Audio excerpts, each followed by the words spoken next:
గోపికగా భావించుకొని చేస్తున్న ఈ 60 నోట్లు కాత్యాయని వ్రతంని మనం కూడా ఇప్పుడు బాగానే చేసుకుంటున్నాము. ఇందులో ఈ 30 పాసురాలు ఆండాళమ్మ మన కోసం చదివించింది. ఒక్కొక్కటి కూడా ఇది వేదత్తి విత్ ఎసెన్స్ ఆఫ్ వేద.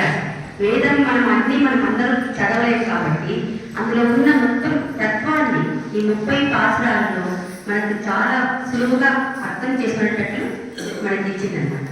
ఇందులో మనం ఈనాడు చూసాము, ఆండాళ్ళు దాన్ని ఒక గోపికగా భావించుకొని ముందు ఎందుకు చేయాలి ఈ వ్రతం అని అంత ఫస్ట్ 5 పాసురంలో చెప్పింది. ఈ 30 పాసురాలని 6గా డివైడ్ చేశారు. 5 5 5 సో ఒక్కొక్క పార్ట్ కూడా 5 అనుకోండి. ఫస్ట్ 5 శ్లోకాస్లో మనం ఎందుకు చేస్తున్నాము, ఎవరి గురించి చేస్తున్నాము అవన్నీ చెప్పారు. నెక్స్ట్ 2 పార్ట్స్లో 10 పాసురంలో గోపికలు అందరినీ వశపడి ఒక్కొక్కరిని నేర్చుకుంటూ వచ్చారు. ఇది కూడా ఒక వశ క్రమం అనమాట. తర్వాత టెంపుల్కి వచ్చి మనం ఎలాగైతే ద్వారపాలకులు మనం ఎలా వేడుకుంటామో అలాగా తర్వాత నందగోపుడిని యశోదని అందరినీ వేడుకుంటూ వచ్చింది. ఇవన్నీ 20 పాసురాలు అయిన తర్వాత వాళ్ళందరూ ఆ నందగోపుడు మాలి దీనికి వెళ్ళేసి కృష్ణుడిని లేపారు. ఎందుకు వచ్చారు చెప్పారు. అతని సింహగతితో బ్రహ్మని చెప్పారు. మనం మారిమలై ఒంటిగా మనం అవన్నీ బాగా అనుభవించుకున్నాం. అతను వచ్చి కూర్చున్నాడు. నిన్న అతని పాదానికి మంగళాశాసనం చేశారు. ఇప్పుడు ఆండాళమ్మ ఉన్నదేమో కలియుగంలో ఉంది, కానీ ఒక్కసారి తన అనుకారంలోనే కృష్ణ పరమాత్మ నడిచి వస్తున్నాడని ఒక్కసారి భావించగలగాలి. అతను అంతకుముందు హృదయకంలో వామనావతారంలో ఎలా నడిచి వచ్చారు ఆ పాదాలకి, తర్వాత త్రేతాయుగంలో రాముడుగా ఎలా నడిచి వచ్చారో ఆ పాదాలకి, కృష్ణుడిగా జగదాసురుని అందరినీ ఆయన ఎలా సంహరించాడు, ఆయన పరాక్రమానికి అన్నిటికీ మంగళాశాసనం ఇలా చేసేసి మేము ఎందుకు వచ్చామో ఒకసారి వినవయ్యా అని చెప్పేసి ప్రార్థించుకోలేదు. సరే ఇవన్నీ విన్న తర్వాత కృష్ణుడు చాలా సంతోషమైపోయి ఒకసారి ఆయనకు ఒక బాధ వస్తుందంట. అరే ఈ గోపికలు ఇంత కష్టపడి పొద్దున లేచి అందరూ వచ్చి వాళ్ళు వచ్చే వరకు నేను ఎందుకు వెయిట్ చేస్తున్నాను, అది నా స్వభావం కాదు కదా, నేనే కదా ముందు వెళ్ళి వాళ్ళని చేయాలి. మనం ఇది చూసాం, 33 అమరత్తు మున్సేటది దేవతలందరూ వాళ్ళతో వచ్చి అటే ముందే అందరికీ మనం కాపాడుతున్నాం కదా. ఈ గోపికలు ఇంత కష్టపడి వస్తున్నారు, మనం ఇంకా వెళ్ళి వాళ్ళకి మనం అనుగ్రహం చేయలేదే అనుకోని నేను వచ్చేసాను, మీకు ఏం కావాలో కోరుకోండి అని అడుగుతున్నాను. ఇప్పుడు ఈ పాత్రలో ఏం కావాలన్నది ఆండాళమ్మ చెప్తుంది. నిన్న పాత్రలో కూడా పరే అని ఇన్ని పాత్రలో పరే అడుగుతుంది కదా. కృష్ణుడు అనుకుంటాడు ఒక పరే అంటే ఒక వాద్యం అని, ఒక మ్యూజికల్ ఇన్స్ట్రుమెంట్. ఆ పరే ఒకటే అడుగుతుందా, ఒక పరే కావాలంటే దానికోసం ఇంత కష్టపడి ఇంత నోము చేయాలా, కాదు వీళ్ళకి వేరే ఏమో కావాలి అనేది కృష్ణుడికి అర్థమైపోయింది. ఆండాళమ్మకి ఇప్పుడు మీరు చెప్పండి, మీకు ఏమి కావాలో చెప్పండి అంటే, కృష్ణ లక్ష్మ్యా సహ ఋషికేశ దేవ్యా కారుణ్య రూపేణ రక్షక సర్వ సిద్ధాంత వేదాంతేపిచ గీయండి. భగవంతుడు మనకి రక్షకుడు. ఆయన ఎట్లా అంటే మనకి అనిష్ట నివృత్తి, మనకి ఏదైతే మనకి బాధాకరంగా ఉందో, మనకి ఏది హర్టిల్స్లో ఉందో, మనకి అడ్డుగా ఉన్న అన్నింటినీ ఆయన తొలగిస్తాడు. ఇష్ట ప్రాప్తి, మనకి మనకి అవసరమో మనం ఏది కోరుకుంటామో అది ఇస్తాడు. అది రక్షకుడు అన్నదానికి ఉన్న స్వభావం అన్నమాట. అది ఈ పాశ్రంలో అడుగుతుంది. వరుత్తమం తీర్థ మళ్ళీ తేలోరవ్వాలి. వరుత్తం అంటే మన ఫాదర్. ఆ వరుత్తం అంతా పోవాలంటే దానికి అతనే మనకి కాపాడాలి. ఓన్లీ సారో పోతే చాలు, మనకి ఇష్టం. నెక్స్ట్ మనకి సంతోషం కావాలి కదా. దీనికి ఏమంటే ఒక చిన్నగా చెప్తారంటే అజీర్ణంగా ఉందనుకోండి, మనకి చక్కపంగా ఇస్తుందని మన టెంపుల్లో. కానీ మనకి కట్టులో బాగాలేకపోతే మనది తెలియదు కదా. ఒకవేళ మీకు అజీర్ణం పోయిందనుకోండి, వరుత్తం పోతుంది, ఆ సారో పోతుంది. కానీ నెక్స్ట్ టైం మీకు చక్కెర పొంగల్ ఇవ్వకపోతే ఆ సారో పోయడానికి మనకి ఏం ఫలితం ఉంది, మనం తెలియదు కదా.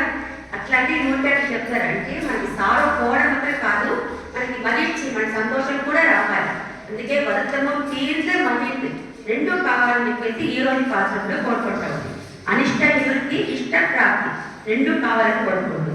సరే ఎందుకు వచ్చారంటే ఉన్నే అతిథిత్వ వందో మనకు ఈ పాత్రలు ఎందుకు వచ్చారంటే నిన్ను అర్చించుకొని వచ్చామంటే, సరే నా కోసం వచ్చారు, ఏం కావాలంటే నిన్ను ఇక్కడ నీ దగ్గర వేరే ఏమీ అడగటం లేదు. మేము ఉన్నే అతిథిత్వంతో ఒక పెద్ద షాప్లో వాళ్ళు పెట్టారంట, అన్ని సామాన్లు పెట్టేసి మీకు ఏది కావాలంటే ఒక వస్తువు మీరు ఫ్రీగా తీసుకోండి అంటే, ఒక్కొక్కరు వచ్చి వాళ్ళకి ఏం కావాలో వాళ్ళు తీసుకెళ్లారంటే. కానీ తెలివిగడ వాడు ఒక ఆమె ఏం చేసిందంటే ఆ షాప్ ఓనర్ ఉంది కదా, నువ్వే కావాలని చెప్పిందంట.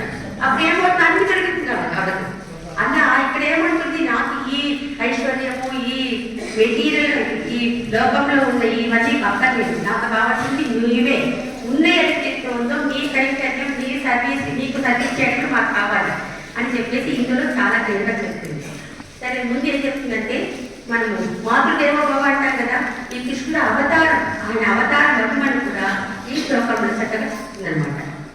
ஒருத்தி மகனாய் பிறந்து ஓரிரவில் ஒருத்தி மகனாய் ஒழித்து வளர தரிக்கிலானாகி தான் தீங்கு நினைந்த கருத்தை பிழைப்பித்து கஞ்சன் வயிற்றில் நெருப்பெண்ண நின்ற நெடுமாலே உன்னை அரித்திட்டு வந்தோம் பறை கல்வியாகி திருத்தத்த செல்வமும் சேவகமும் யாம் பாடி வருத்தமும் தீர்ந்து மகிழ்ச்சியோடு இருப்பார்கள்.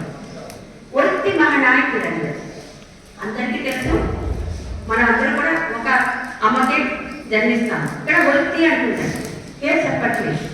ఎందుకంటే మనం ఏదైనా చాలా గొప్పగా ఉంటాయి, ఆ ఒక్కరండి అంటాం కదా, లక్షల్లో కోట్ల ఒకరు అలాంటి ఒకరు ఎవరంటే ఇక్కడ దేవకి ఒత్తి మహనానికి రండి. మగన్ అంటారు, మమ్మీగా బిడ్డ అంటాం, కొడుకు అంటారు. కొడుకు అంటే మగన్ అంటే అందరూ బిడ్డగానే ఉంటారు, కానీ కొడుకు ఎప్పుడు ఉంటారు, వాళ్ళ అమ్మా నాన్నకి సంతోషం ఇచ్చి వాళ్ళు చెప్పిన మాట విన్నవాడిని మనం కొడుకు అంటాం. లేకపోతే పదో కలిపి కూడా 11 అనుకుంటాం. కానీ అమ్మా నాన్నని ఆ వార్తలకు మనం ఎప్పుడైతే గౌరవిస్తామో, రాముడు పెద్ద అయిన తర్వాత 24 ఏళ్లలో వాళ్ళ నాన్న చెప్పివన్నీ విన్నారు, వనవాసానికి వెళ్ళారు. కానీ ఇక్కడ కృష్ణుడు ఎట్లంటే ఒత్తి మహనాయి పిరదు, ఆయన జన్మించగానే అతని జన్మ ఎలా ఉంటుందంటే, సమద్భుతం బాలకం మహుజేక్షణం చతుర్భుజం శంఖగదాయుధాయుధం శ్రీవత్సలక్ష్మం కలిశోభితోత్తుమం పీతాంబరం సాంద్రమయోదశోభవం. కృష్ణుడు పుట్టంగానే 4 చేతులతో శంఖ చక్రాలతో ఆయన ఆ నారాయణమూర్తి కదా అలా జన్మించగానే దేవకికి వసుదేవుడికి ఒక పక్క సంతోషం. ఎందుకంటే వీళ్ళ అంతకు ముందు జన్మలో సృష్టి సుతపతిగా ఉన్నప్పుడు వాళ్ళు 3 సార్లు కోరుకున్నారు, నారాయణ నీవే మాకు బిడ్డ కావాలని చెప్పేసి. ఒకసారి కోరలేదు, వాళ్ళు 3 సార్లు కోరేస్తారంట. మనం ఏమడుగుతామో ఇవ్వడానికి ఆయన రెడీగా ఉన్నారు కదా, సరే నువ్వు 3 సార్లు అడిగావు కాబట్టి 3 సార్లు నేను నీకు బిడ్డగా వస్తానని చెప్పేసి ఫస్ట్ టైం మేము సృష్టి సుతపతికి కృష్ణి గర్భంగా వచ్చారు. నెక్స్ట్ అతిథి కశ్యపుడికి వామన అవతారంలో వచ్చారు. ఇక్కడ దేవికి వసుదేవుడికి కృష్ణుడుగా అవతారం తీసుకొస్తారు. ఆ శక్తి చక్ర గదాంతంగా వచ్చిందంటే వీళ్ళకి సంతోషం, కానీ వెంటనే భయం. ఎక్కడ కంసుడికి తెలిసిపోతుందో, కంసుడు ముందు నుంచే నారాయణ వస్తారని చెప్పేసి ఆయన ఉన్నాడు కదా, నువ్వు ఇలా 4 చేతులతో వస్తే ఆయనకు తెలిసిపోతుంది కదా, కృష్ణ ముందు ఉపసంహరించుకో నీ 2 చేతులని, మా నార్మల్ బిడ్డలాగా రా అని చెప్పేసి ఇది కోరుకుంటారంట. చూడండి, బిడ్డ పుట్టగానే అమ్మ నాన్న చెప్పింది అప్పుడే విన్నాడు కృష్ణుడు. రాముడు 24 years తర్వాత విన్నాడంటే ఈయన అప్పుడే విన్నాడు అనమాట. అంతేకాకుండా అమ్మా నాన్నకి ఎవరికైనా బిడ్డ పుట్టి ఒక 25 ఏళ్ళ తర్వాత మనకు పెళ్లి చేస్తారు, కొడలు వస్తుంది. కానీ ఇక్కడ దేవకి తల్లికి పుట్టంగానే కోడలు తెప్పించేశాడు. శ్రీవత్సంలో మహాలక్ష్మి కూర్చొని మహా ఎంత బాధ్యపడి కోడలు మాత్రమేనా, మనను కూడా తెప్పించేసింది. ఇక్కడ నాభీకమలంలో చింది నామేకంలో ఒక చింది బ్రహ్మ కూర్చున్నాడు. అంటే ఆ దేవికి ఎంత ఒక భాగ్యం చేస్తుంది. అందుకే ఆమె వృత్తి అన్నాడు. దేవికి కృష్ణుడు చూడగానే కొడుకుని చూసింది, కోడల్ని చూసింది, మనవడిని కూడా చూసింది అనమాట. అంత భాగ్యం అనిపిస్తుంది దేవిక. ఆ దేవకి వృత్తి మహనాన్ని పిలదు ఓడిరవి వెంటనే వృత్తి మహనాన్ని వృత్తి పడదు. మళ్ళీ ఇక్కడ పుట్టాడు, అదే రోజు రాత్రిలో వృత్తి మహనాన్ని వృత్తి పడదు. వృత్తి అంటే మనం అనుకున్నాం నాకు ఎవరు కంపారిజన్ లేదు అని చెప్పేసి దేవకిని వృత్తి మహనాన్ని చెప్పింది. ఓడిరవి మళ్ళీ వృత్తి మహనాన్ని అంటుంది.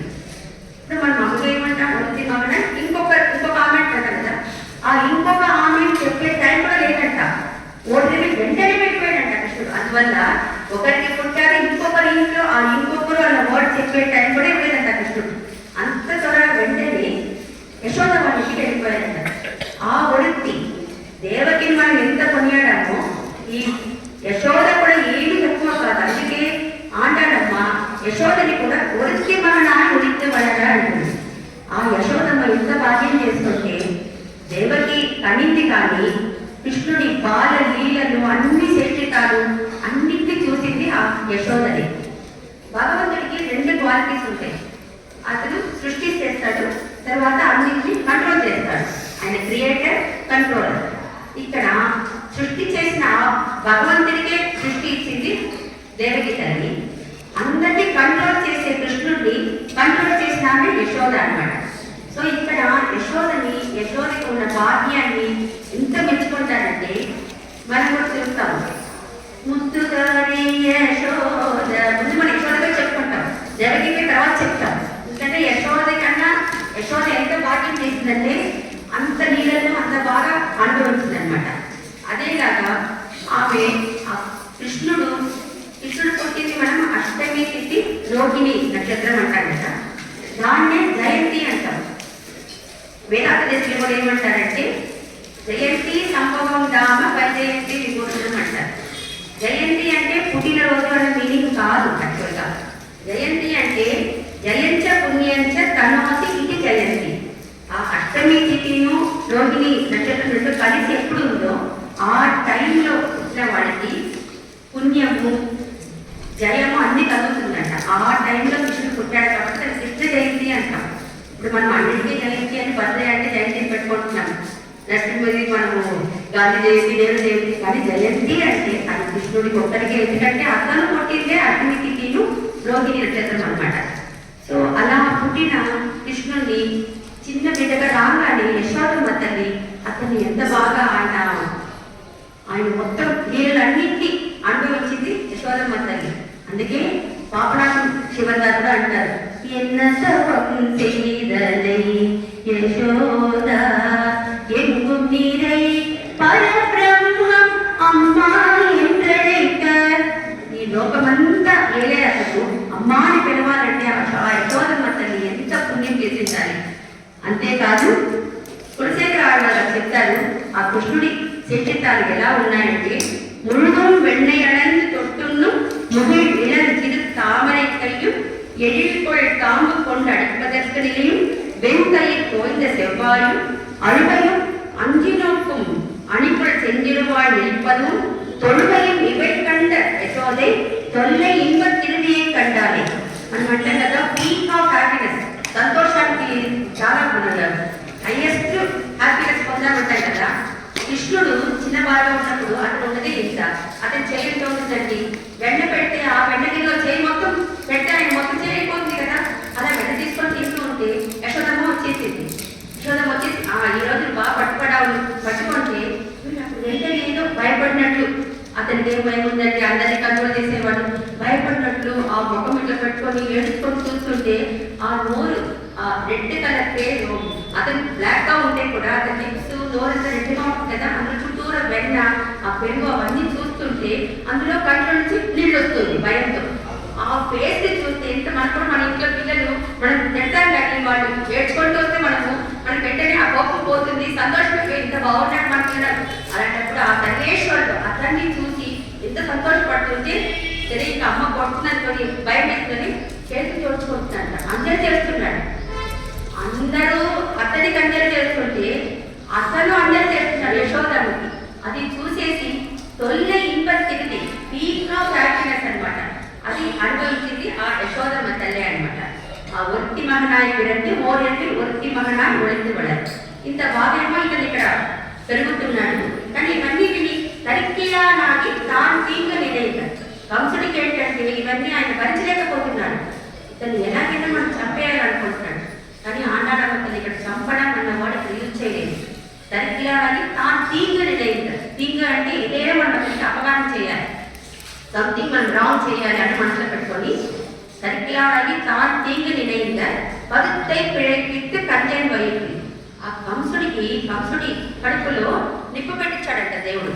నిప్పు అంటే మనకు కూడా అందరికీ మన కడుపులో వైశ్వానర అగ్ని అంటే ఉంటుంది. ఎందుకంటే మనకు అది జీర్ణం అవ్వాలంటే మన భగవద్గీత చూసినట్టు అహం వైశ్వానర భూత్వా ప్రాణినాం దేహమాసత అలా మనకు ఉంటుంది. కానీ ఇక్కడ ఏంటంటే ఈయనకు బాధ, ఎక్కడ కృష్ణుడు వచ్చి మనం చంపేస్తాడనే బాధలో ఈయన కడుపులంతా ఒకటే నిప్పు ఉందంట. ఆ నిప్పు కృష్ణుడు ఏమంటారంటే, కృష్ణుడు ఏం చేస్తారంటే ఈ గోపికాక్షుడు అందరికీ కూడా కడుపులో బాధ అంటే అది నిప్పులాగా ఉందంట. ఏంటంటే మన కృష్ణుడిని ఇన్ని రాక్షసులు అసురులందరూ వచ్చేసి చంపేస్తున్నారు కదా అని ఆ బాధతో ఆ నిప్పు ఆ 5 lakhs మెంబర్ కడుపులో ఉన్న నిప్పు అన్నింటినీ తీసుకెళ్ళి కంసుడికి స్టమక్ లో పెట్టేశాడంట. ఎందుకంటే కంసుడి కదా ఇతన్ని చంపాలనుకుంటాడు, అతనికి పెట్టేస్తే ఆయనకు భరించలేకుండా ఆయన బాధపడుతాడంట. తరికిలానే తాంటి కరుத்தை పిழைపిట్టు, ఆయన అనుకోవడం ఏంటి కృష్ణుడిని చంపాలని, కరుத்தை పిழைపిట్టు, పిழை అంటే రాంగ్, దాన్ని రాంగ్ చేశాడు కృష్ణుడు. అతని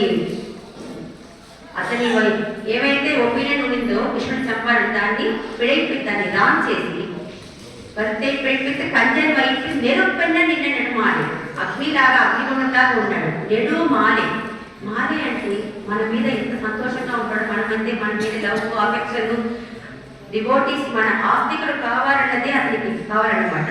అది నెడు మాలే. మాల్ అంటే అన్ని ఇచ్చేవాడండి. అందుకే ఇప్పుడు మన షాప్స్ కూడా మీరు మాల్ని పెడుతున్నారు. అది కాదు మాల్, ఈయన మాల్ అంటే యాక్చువల్గా అన్ని ఇచ్చేవాడు మన పరమాత్మని. భర్తే పడిపిస్తే కన్యన్ వైపు నెరుపెన్న నిన్న నెడుమాలే. సరే నువ్వు ఇంత పెద్దవాళ్ళు నెడుమాలే ఎందుకు వచ్చాము, ఉన్న వ్యక్తిత్వంతో ఇక్కడ మళ్ళీ చెప్తుంది నీ కోసం వచ్చాము, మాకు ఏ విధమైన సంసార సుఖాలు కానీ ఐశ్వర్యం ఏం మాకు అక్కర్లేదు, ఉన్న వ్యక్తిత్వంతో పరే కరుణయాగి. కరుణయాగి అంటే నువ్వు ఇస్తే, అంటే నువ్వు అడిగితే నువ్వు ఇచ్చేస్తావని కాదు, అనుకోవాలి నువ్వు ఇస్తేనే మాకు ఇస్తావు, కాబట్టి నువ్వు అనుకుంటేనే మాకు ఇస్తావు.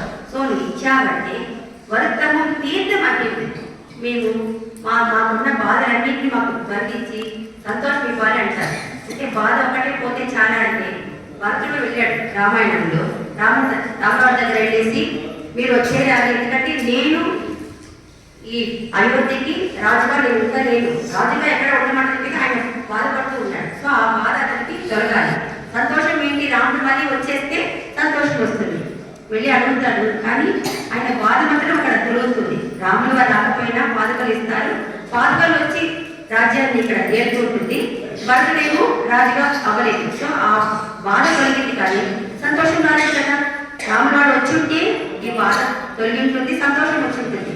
కానీ ఇక్కడ ఆడాలని చెప్తే అలాంటి మాకు కాదు, ఇక్కడ మాకు బాధను పోవాలి, మరి ఇచ్చి సంతోషం కూడా రావాలంటే ఈ కైతనే మాకు ఇవ్వాలి అని చెప్పేసి ఈ భాషలంలో వరదం తీర్థం మధ్యింది. మనం కూడా ఈనాడు వచ్చాం, మన బాధల్ని చెప్పుకున్నాము, మనకు కావాల్సిన అన్నింటినీ కూడా పరమాత్మను ఇవ్వాలి, మహిళలో ఇవ్వాలి.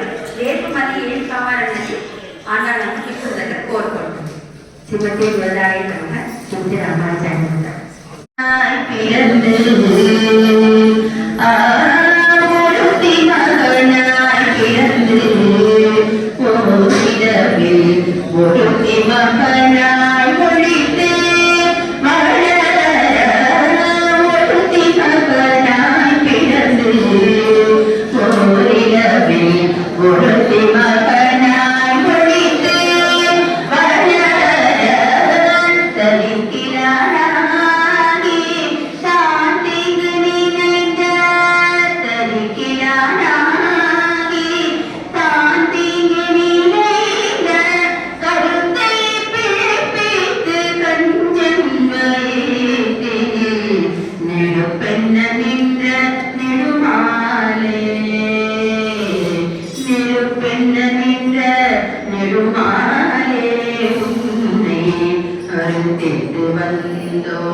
படைத்தது தீயாகில் திருத்தக்க செல்வம்